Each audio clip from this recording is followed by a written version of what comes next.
अस्सलाम वालेकुम दोस्तों, अगर आप सऊदी अरब से अपने घर के लिए जा चुके हैं और आपकी छुट्टी एक्सपायर होने वाली है, आप अपनी छुट्टी को बढ़ाना चाहते हैं और उस छुट्टी की फीस किस तरह पे करनी है, यानी आपको exit re entry visa extend किस तरह करना है उसे, है ना।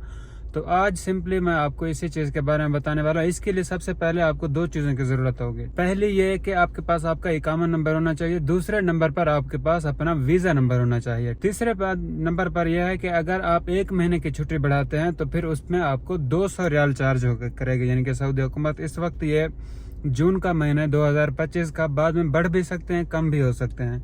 मैं आपको अभी की बात कर रहा हूँ। अभी थोड़ी देर पहले मैंने ये छुट्टी लगाई है एक भाई की जून के अंदर, यानी फीस पे की है, तो उसकी वीडियो भी आपसे शेयर करता हूँ। किस तरह आपने उसे यानी अलराजी बैंक से छुट्टी को एक्सटेंड करना है, किस तरह उसे की फीस वगैरह पे करनी है, वो आपको बताता हूँ। आपको पता है कि एक्सटेंड तो वैसे कफील ही करता है, तो बस ये थोड़ी सी मालूमात थी, मैंने सोचा आपसे पहले शेयर कर रहा हूँ। अभी मैं चलता हूँ मोबाइल के स्क्रीन पर और आपको दिखाता हूँ कि किस तरह मैंने छुट्टी को एक्सटेंड किया, यानी उसकी फीस पे की, और आपको भी कौन कौन से स्टेप्स फॉलो करने हैं। अच्छा दोस्तों, इससे सबसे पहले आपने अपने मोबाइल एप्लीकेशन के अंदर आ जाना, यानी अलराजी वगैरह या जो भी हो आपके पास, तो सिंपली आपने उसके अंदर आकर सिंपली आपने क्या करना है, सर्विसेज पेमेंट के ऑप्शन पर जाकर सर्विसेज के ऑप्शन को चूज़ करना है। फिर उसके बाद यहाँ पर आपको दिखेगा गवर्नमेंट पेमेंट, इस पर क्लिक करना है। इसके बाद फिर आपको थोड़ा सा नीचे आ जाना है, ठीक है, रेजिडेंट सर्विसेज आपको दिख रहा है, इस पर सिंपली आपने टैप करना होता है। इस पर जैसे टैप करेंगे फिर थोड़ा सा आप ऊपर जाएंगे, आपको दिखेगा एक्सटेंड एग्जिट री एंट्री वीज़े वाला ऑप्शन, ठीक है।